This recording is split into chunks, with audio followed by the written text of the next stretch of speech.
Bueno, pues primero dar las gracias a Sauersport y a Valve por la oportunidad, ¿no? de poder hablar un poquito de fisioterapia en general, ¿no? De dinamometría en fisioterapia en concreto. Las gracias también a todos los presentes. Y bueno, vamos a intentar hablar un poquito de lo que es dinamometría o cómo podemos aplicar este tipo de herramientas en fisioterapia, ¿no? Bueno, un poquito voy a hacer un resumen de lo que vamos a hablar. Voy a hacer una pequeña introducción contando un poquito mi experiencia o qué es lo que he visto y por qué creo que es importante este tipo de herramientas en rehabilitación. Un poquito de la pregunta que siempre nos surge, que es ¿por qué medimos, no? Creo que es una pregunta que debemos de respondernos en rehabilitación. ¿Cuáles son las herramientas de valoración de fuerza y qué criterios podemos tener para elegir una o otra? Ya entraremos un poquito más en materia, en qué es un dinamómetro manual y los tipos de dinamómetros, los tipos de test que podemos hacer con dinamometría, cuáles son los criterios de utilización de este tipo de herramientas, si son herramientas que están validadas y son fiables, ¿no? Según la literatura,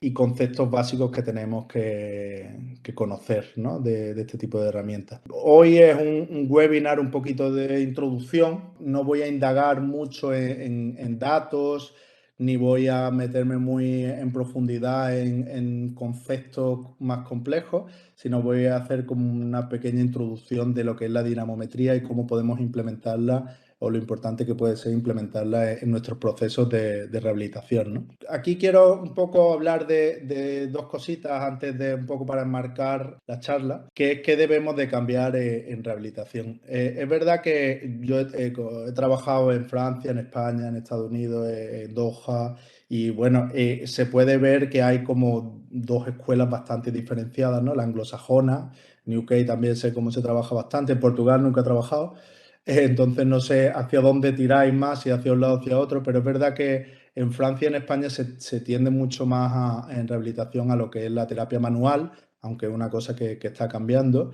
Y en el mundo anglosajón, Estados Unidos, Australia, UK, Reino Unido, pues la parte de ejercicio es muy importante, ¿no? Yo creo que tiene que haber una compensación, ¿no? Un equilibrio cuando tratamos a un paciente o cuando tratamos diferentes tipos de patologías, ¿no? Es verdad que en el tratamiento activo hay muchísima literatura que nos habla, y cada vez más, ¿no? Que nos habla que el paciente tiene que estar involucrado en el tratamiento, tenemos que incidir en un tratamiento activo, ¿no? En ejercicio, en intentar que el paciente entre haciendo ejercicio, aparte de a lo mejor lo que de que hagamos una terapia manual, ¿no? Obviamente, hasta que no encontramos un meme, siempre es mucho más relevante que cualquier literatura que podamos ver en la British Journal of Sport Medicine. Un meme siempre es mucho más, la gente le hace mucho más caso, ¿no? Entonces aquí, por ejemplo, tenemos al fisio que le ha dado el alta a un cruzado después de 9 meses y obviamente pues ahí tenéis al paciente que no le han hecho ningún test de fuerza y bueno, pues realmente es verdad que el tiempo debe ser un criterio, pero no el único criterio, ¿no? Entonces esto es una de las cosas que yo quería también enmarcar antes de empezar a hablar de por qué la dinamometría, ¿no? Esto es una pirámide en la cual yo me identifico bastante en cómo tiene que ser un tratamiento rehabilitador. Creo que la base es la educación del paciente, el consejo, el que el paciente entienda cuál es el proceso y cuál es su patología, ¿no? Después tenemos que incidir en el movimiento, entonces no tenemos que hacer que se mueva, ¿no? Tenemos que basarnos también en ejercicio, ¿no? En un paciente activo y obviamente pues la terapia manual y después todos los tratamientos pasivos que existen, que son muchos, ¿no? Pero un poco para eso. Yo en mi día a día pasé como ha dicho Diego, pues tengo osteopatía, hice muchísimas formaciones de terapia manual, sigo aplicando la terapia manual, pero cada vez intento aplicar más ejercicio e intentar involucrar mucho más a mis pacientes, intentar que sean ellos partícipes de su propia rehabilitación, ¿no? Obviamente, hasta que no encontramos, al menos en España, cuando encontramos las afirmaciones en un azucarillo, pues son mucho más relevantes, ¿no? Entonces yo creo que un tratamiento que empiece y termina en una camilla no es un tratamiento completo, ¿no? Y aquí, pues bueno, lo podemos encontrar en un azucarillo y lo consideramos algo relevante. Otro aspecto que quería también hablar antes de empezar a meterme en dinamometría es, aquí tenemos, por ejemplo, una radiografía y pasamos a una tomografía computerizada, mucho avanzada, ¿no? Normalmente cuando llegan los pacientes a la clínica, lo hemos hecho todos, yo lo he hecho de el típico papel donde ponemos el nombre, apellido, patología, el dibujito que le duele el hombro derecho, tal, y después los vamos amontonando y al final se nos acumulan miles de documentos, pues también existe ya una digitalización de todo ese tipo de información. Y nosotros los fisioterapeutas pues seguimos con este tipo de herramientas, ¿no? Que no son malas, pero obviamente no son Aquí podemos ver la precisión que denotan este tipo de goniómetros, ¿no? Obviamente 90 grados clarísimo. O medir la fuerza con empuja, ¿vale? Yo creo que está más o menos fuerte comparado con el otro. Claro, esto yo creo que debemos de pasar a herramientas mucho más modernas, a evolucionar nosotros también en lo que es la rehabilitación y las herramientas que utilizamos para valorar, ¿no? En un contexto activo. Ahora ya entramos un poquito en materia, ¿no? ¿Por qué medimos? Medimos, en mi opinión, porque primero necesitamos tener una valoración inicial del paciente. Entonces, la valoración inicial tenemos que saber dónde nos encontramos. Para saber dónde nos encontramos con un paciente, necesitamos hacer mediciones y tener datos objetivos, ya sean de rangos de movimiento, de fuerza, de inflamación, de cualquier tipo de cosa, de cuestionarios. Pues necesitamos tener una valoración inicial del paciente. Cuando creamos un tratamiento, al paciente deberíamos de darle un plan, ¿no? Deberíamos de tener unos objetivos marcados para que aquí nos encontramos hoy y queremos llegar a esto, ¿no? Para poder encontrar esos objetivos de principio y de final, tenemos que tener mediciones objetivas e incluso principio final y qué es lo que está pasando en ese proceso, ¿no? Para poder nosotros ir determinando, darle al paciente que sea conocedor de lo que está ocurriendo y tener un plan claro con él, ¿no? De hacia dónde vamos y cómo lo estamos haciendo. El monitoreo del paciente creo que también es importante. Ahora después en una diapositiva, uno de los ejemplos prácticos, pongo un ejemplo de valoración inicial, ¿no? Y un ejemplo de cómo se monitorea a un paciente, bueno, a un paciente desde el principio hasta que le damos el alta, ¿no? Otra de las cosas, nosotros obviamente cuando planteamos tratamientos, siempre nuestros tratamientos son los mejores, ¿no? Los de todo el mundo, ¿no? Pero claro, nosotros tenemos que ser capaces de evaluar esos tratamientos y esas propuestas de tratamiento que nosotros hacemos hacia una patología o hacia un paciente, tenemos que ser capaces de valorarlas. Por eso tenemos que medir y por eso tenemos que tener mediciones objetivas, ¿no? Que un protocolo de tratamiento que yo implemento en un 95% de la población es correcto, no quiere decir que haya un 5% que no lo sea. Y nosotros tenemos que ser capaces de detectar ese 5% para poder cambiar ese tratamiento y poder ayudar a ese 5% de diferentes formas, ¿no? Entonces tenemos que ser capaces de evaluar que nuestros tratamientos son correctos, ¿no? Entonces la única forma de hacerlo es con medidas objetivas. Esto es otro cambio de paradigma un poco, en mi opinión, que está ocurriendo, que es los protocolos de tratamiento no deben de estar basados en tiempo, ¿no? Un paciente no tiene que empezar a correr a X meses y le damos el alta a los 9, como habéis visto en el meme anterior, sino el tiempo tiene que ser parte de los criterios que yo tengo en consideración, ¿no? El tiempo biológico de un injerto tiene que ser parte de todos los criterios que yo tengo en cuenta para que un paciente empiece a correr, darle el alta o simplemente para que vuelva a su vida normal de oficina, ¿no? Pero yo tengo, entonces, eso para poder tener criterios en los que el paciente va evolucionando, necesito tener datos objetivos. Otra de las cosas que no se hace mucho en fisioterapia hoy día, pero que yo creo que se hará dentro de poco, es el triaje de pacientes, ¿vale? El triaje de pacientes significa el poder identificar pacientes que puedan estar en riesgo de caída o que puedan tener algún tipo de patología de otro tipo, ¿no? Por ejemplo, por poner un ejemplo, podemos llegar a una residencia de ancianos y hay literatura suficiente para decir que simplemente con test de un grip, de un agarre, con un dinamómetro de mano, podemos determinar de esos 50 ancianos o ancianas cuáles son los que están por debajo de la media en niveles de fuerza, cuáles necesitan tener una implementación o cuál de un programa de entrenamiento, o cuáles simplemente tenemos que seguir indagando y testeando para ver qué es lo que pasa, ¿no? Si es normal o no es normal que tenga esos niveles de fuerza, ¿no? Entonces, por ejemplo, eso también se puede hacer con dinamometría y puede ser algo interesante para medir.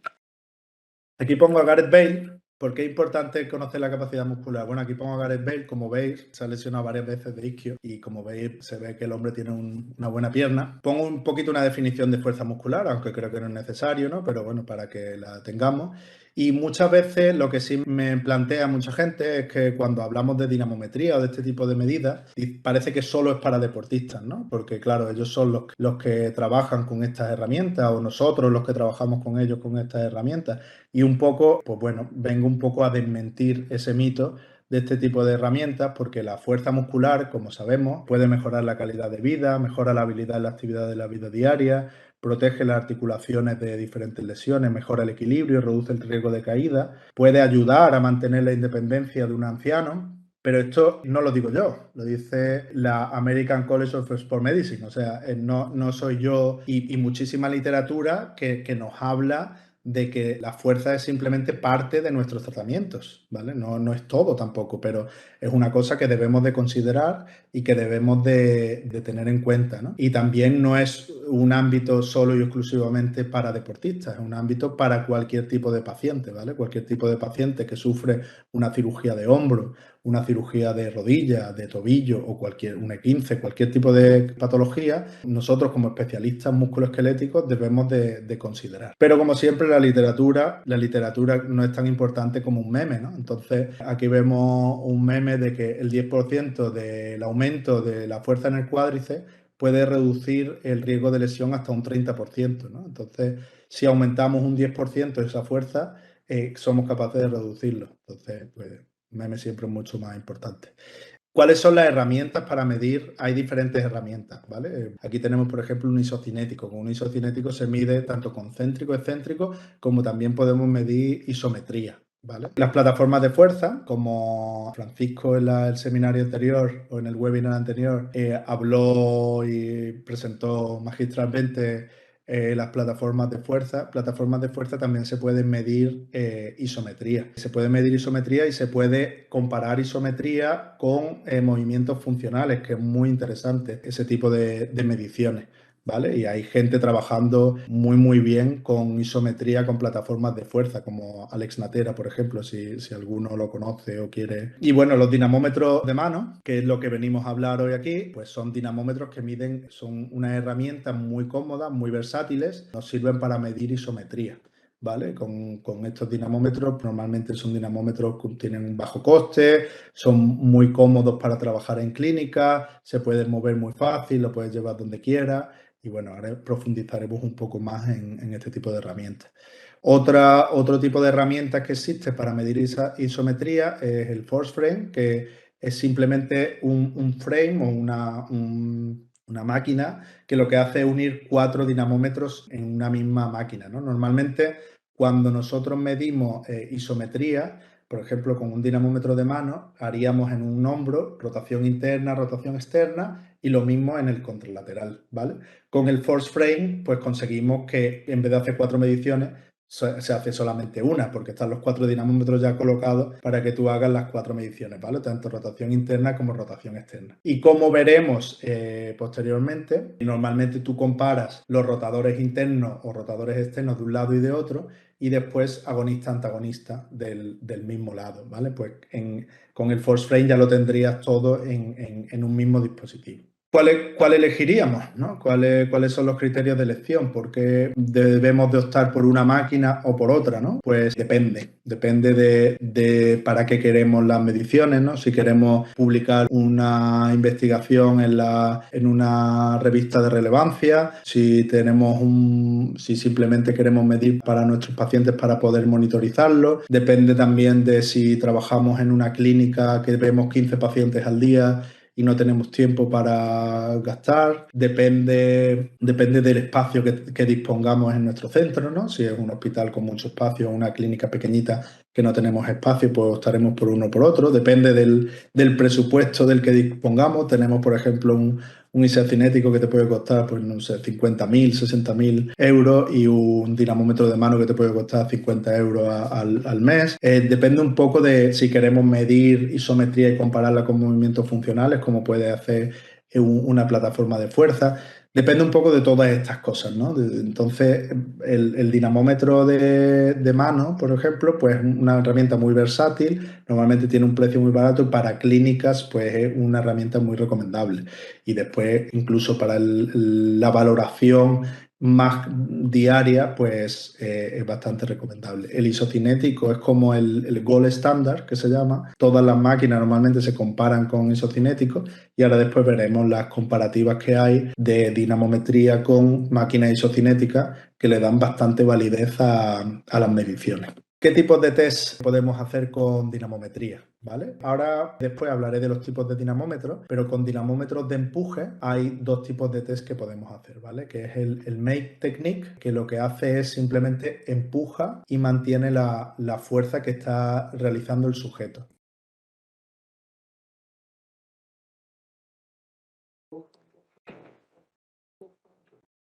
Ahí podéis ver que lo que hago es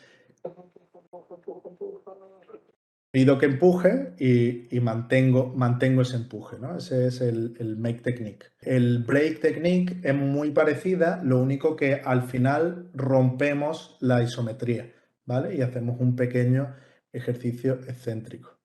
Como veis ahí pido empuja, empuja, empuja, empuja, empuja, pum, y rompo esa isometría, ¿vale? Entonces, esa está la técnica del Make Technique, que es simplemente mantener, y el Break Technique. Esas son las dos técnicas.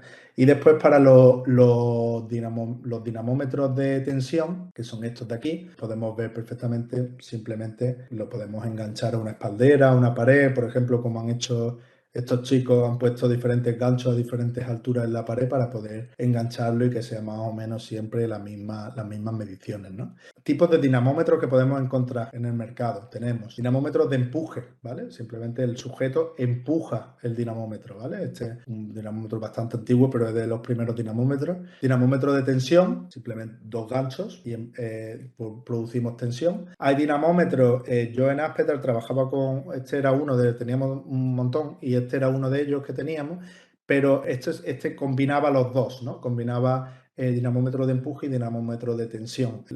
Teníamos que hacer un pequeño apaño, como han hecho los chicos anteriores, en las camillas en la parte inferior, con unos pequeños agarres, para que los dos handles estos que tiene aquí, los dos brazos, se engancharan para poder hacer extensión de rodilla, ¿no? Pero nos permitía medir extensión de rodilla y flexión de rodilla con el modo empuje, que luego veréis un ejemplo. Dinamómetros de agarre, que bueno, este es uno bastante antiguo, con un relojito bastante antiguo. Y bueno, y después está Dinamo, que engloba un poco, es el único dinamómetro que los tiene todos en uno. Puedes cambiarle los cabezales y tienes el dinamómetro de empuje, tienes el dinamómetro de tensión y tienes el dinamómetro de agarre que hemos visto anteriormente. Y además mide rangos de movimiento, o sea, puedes tener el perfil de un sujeto completo, ¿no? Con el rango de movimiento y los niveles de fuerza. ¿Cómo utilizamos un dinamómetro, ¿no? Cosas, pequeños detalles que tenemos que tener claro cuando vamos a crear un protocolo para valorar, ¿no? Dependiendo de lo que queramos valorar. Por ejemplo, la posición del paciente. En este caso, pues está midiendo un isquio,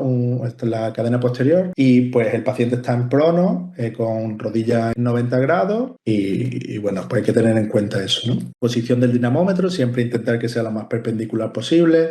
Normalmente tener siempre que hagamos, por ejemplo, en este caso del miembro inferior, a dos traveses desde el peroné, siempre que tengamos algunas referencias anatómicas, era lo que estaba buscando, alguna referencia anatómica a la hora de hacer el test.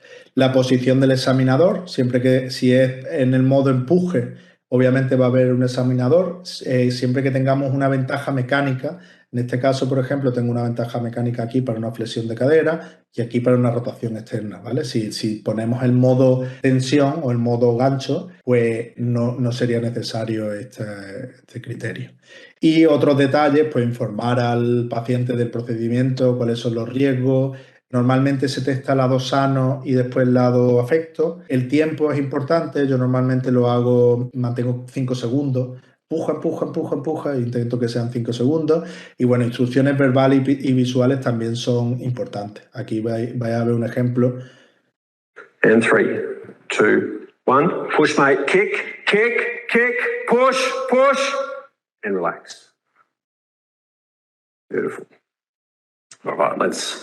Bueno, pues ahí tenéis un ejemplo. Bueno, un poquito vamos a ver cómo de fiable o de validados están estos dinamómetros. Podemos irnos a hablar de todas las articulaciones, pero lo dicho, voy a ir un poquito rápido porque esto es... Y solamente vamos a hablar de hombro, cadera y rodilla, que son los más típicos. En cuanto a hombro, hay una alta correlación en el peak force, que después hablaré qué es lo que es el peak force y ese tipo de parámetros, ¿no? Comparados con isocinéticos. O sea, isocinético es lo que hemos visto anteriormente, que era el gold estándar, ¿vale? Pues comparado con un isocinético, a nivel de hombro, el dinamómetro manual tiene una alta correlación. Con fijación tiene una excelente fiabilidad. Aquí la literatura, si queréis, después me la pedís, yo os mando literatura para que os la leáis antes de dormir, que siempre viene bien.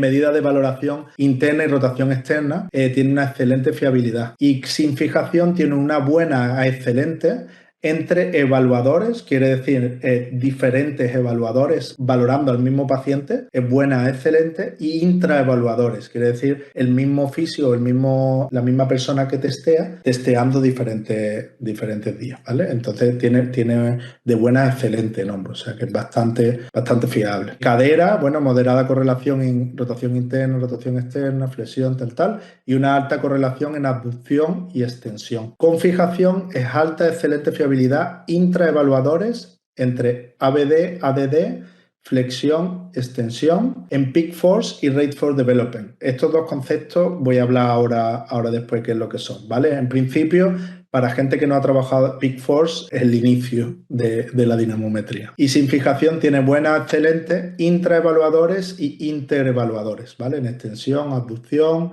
extensión y rotación. En el make test, excelente fiabilidad intraevaluador.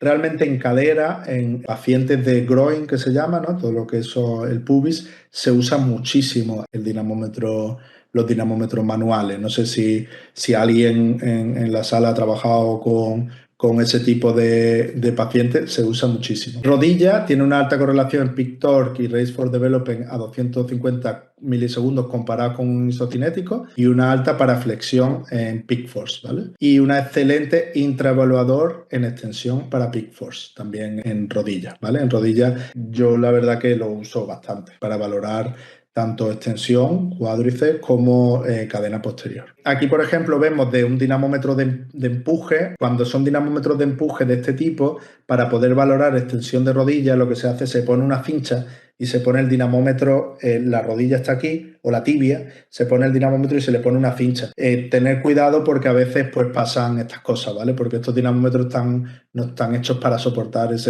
puede ser que estén hechos para soportar ese tipo de fuerzas, pero empujan eso, bueno, aquí tenéis un ejemplo, ¿vale? De lo que puede pasar. Voy a dar tres conceptos así rápidos de lo que es los principales conceptos que hay que tener en cuenta cuando adquirís un dinamómetro, cuando usáis un dinamómetro de mano, que es el peak force. Aquí veis a un paciente con un force frame haciendo ABD-ADD. Y aquí, por ejemplo, la naranja en la derecha y la azul en la izquierda, ¿vale? Aquí está haciendo, imaginaros, ABD-ADD, ¿vale? ABD-ADD, ¿vale? Porque tiene los 4 dinamómetros en uno. Entonces, una de las cosas que nosotros nos fijamos son tanto las asimetrías entre los mismos de derecha e izquierda como los picos de fuerza, ¿vale? El peak force no es otra cosa que el el pico de fuerza, que es este punto de aquí, el punto más alto de la fuerza que es capaz de producir tanto con derecha como con izquierda. Y nos fijamos en si hay mucha asimetría, ¿vale? Normalmente 10-15% de asimetría lo consideramos relativamente normal y más pues tenemos que indagar qué está pasando. Obviamente todas estas herramientas nos dan datos que nosotros tenemos que tener un razonamiento clínico y ver qué tipo de paciente, por qué está pasando. Bueno, con estos datos, pues aquí tenemos 207, el peak force ya sabéis un poco lo que es el peak force, ¿vale? El pico de fuerza, ¿vale? Hay datos normalizados dependiendo de las edades, del tipo de población, etcétera, de picos de fuerza en diferentes músculos o movimientos. Rate Force Development, que es el ratio del desarrollo de fuerza en español, lo que es cuánto tiempo tarda ese sujeto en realizar ese pico de fuerza. Eso es otro dato importante. No voy a meterme mucho en el tema, pero un dato que se está mirando mucho, que es no solo el pico de fuerza cuál es, sino si es capaz, en cuánto tiempo es capaz de realizar ese pico de fuerza. ¿Vale? Porque una persona que realiza el mismo pico de fuerza en un tiempo más corto tiene más power, ¿vale? Es más potente que una que lo realiza en un tiempo más largo. También se miran en diferentes momentos, ¿no? A 200 milisegundos, a 250, 500, etcétera, etcétera. Simplemente para que lo sepáis. Y el ratio de fuerza agonista-antagonista también es muy importante, ¿vale? Aquí, por ejemplo, señalo los momentos, o sea, los movimientos así más típicos, ¿no? Más comunes, que son rotación externa, rotación interna y flexión y extensión, ¿vale? Lo que hacemos es dividir la fuerza de rotación externa entre la fuerza de rotación externa y nos tiene que dar más o menos ese ratio. Ahora, cuando vaya sobre el ejemplo, lo entenderéis un poquito mejor, ¿vale? Aquí, por ejemplo, pongo un ejemplo de una valoración inicial. Un paciente, Pablo López, 27 años, es abogado y, bueno, monta en bicicleta 3 veces en semana y tiene 70 kilos. Yo con estos datos, solamente con estos datos, yo ya puedo saber una idea de por dónde tiene que andar él en su fuerza, ¿no?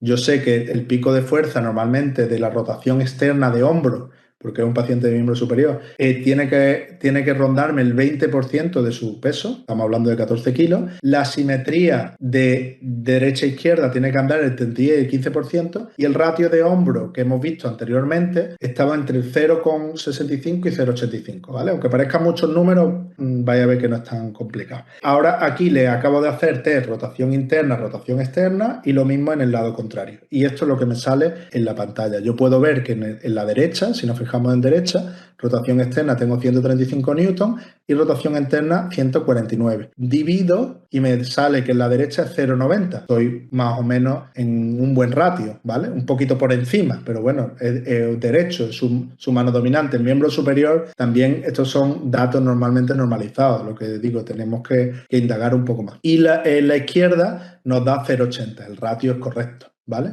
Si divido rotación externa entre rotación interna. La asimetría derecha-izquierda es del 12% y en rotación interna es del 1%. Estoy perfectamente por debajo del 10-15%. Una persona totalmente correcta. Podemos decir que está bastante compensado. Entonces tenemos que ver a niveles de fuerza, no está mal, está bien relativamente.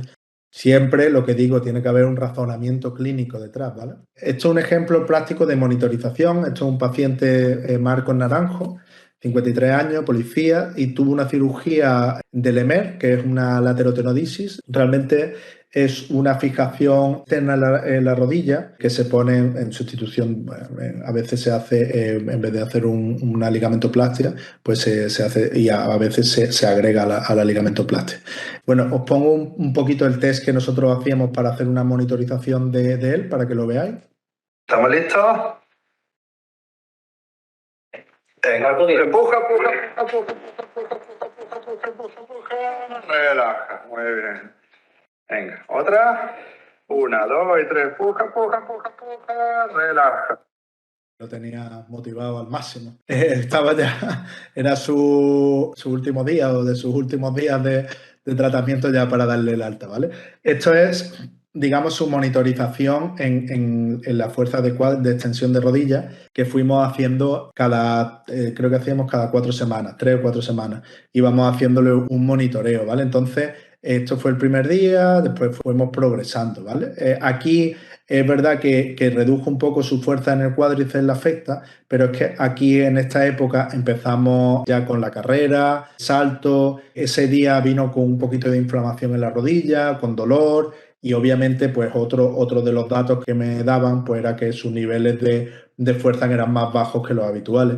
Obviamente dentro de mi razonamiento clínico pues tampoco me preocupé, intenté hablar con él y desmotivarlo un poquito porque claro, él se veía que hacía mucho tiempo que no había vuelto a correr y tal y se hipermotivó y entonces bueno, intentamos bajar la carga y un poquito más progresivo. Entonces bueno, simplemente este dato pues nos hizo enseñarle a él que también afectaba a su musculatura, ¿no? Aparte de la inflamación, el dolor, tampoco hace falta que le enseñara mucho más, pero bueno. Bueno, aquí pongo lo mismo, no voy a andar en todos los datos de todas las articulaciones y tal, pero bueno, ni poblaciones, un cuádriceps en este tipo de población, 350 newtons lo consideramos alrededor, más o menos débil, normal andará entre 350 y 450 y un cuádriceps ya muy potente, pues 450, ¿vale? Obviamente él aquí ya estaba totalmente para darle el alta.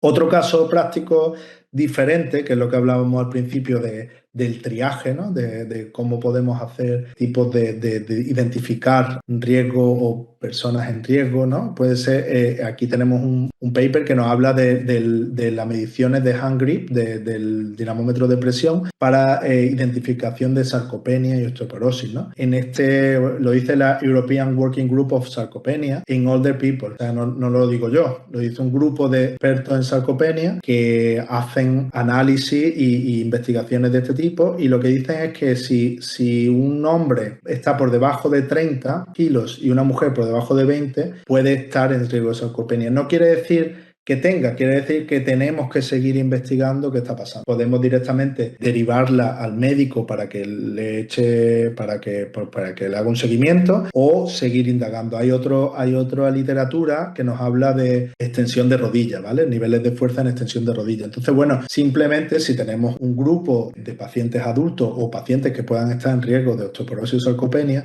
pues un test bastante sencillo que nos toma simplemente unos segundos, pues hacer la medición. Take home message y ya terminamos y dejamos un poquito para ver si tenéis preguntas. Simplemente pues que debemos de intentar empujar un poco la fisioterapia hacia una fisioterapia más activa por parte del paciente, no más activa por parte de nosotros, sino más activa por parte del paciente. Una fisioterapia más objetiva, ¿vale? Somos profesionales y tenemos que basarnos en datos objetivos para poder saber si nuestros tratamientos son los idóneos y por qué y poder enseñar que son así. Bueno, en cuanto a los dinamómetros, pues son herramientas que están validadas y son bastante asequibles en nivel clínica.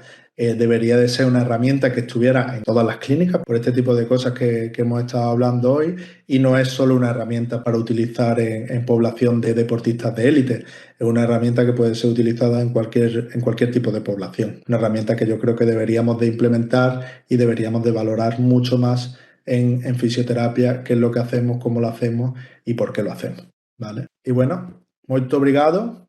Os dejo, estoy a vuestra disposición para lo que queráis. No sé, ya se ha hecho un poquito tarde, no sé cuánto he tardado, pero bueno, espero que os haya gustado y cualquier pregunta aquí me tenéis y si no también me podéis contactar por LinkedIn, el LinkedIn profesional, cualquier pregunta que tengáis, cualquier cosa que queráis.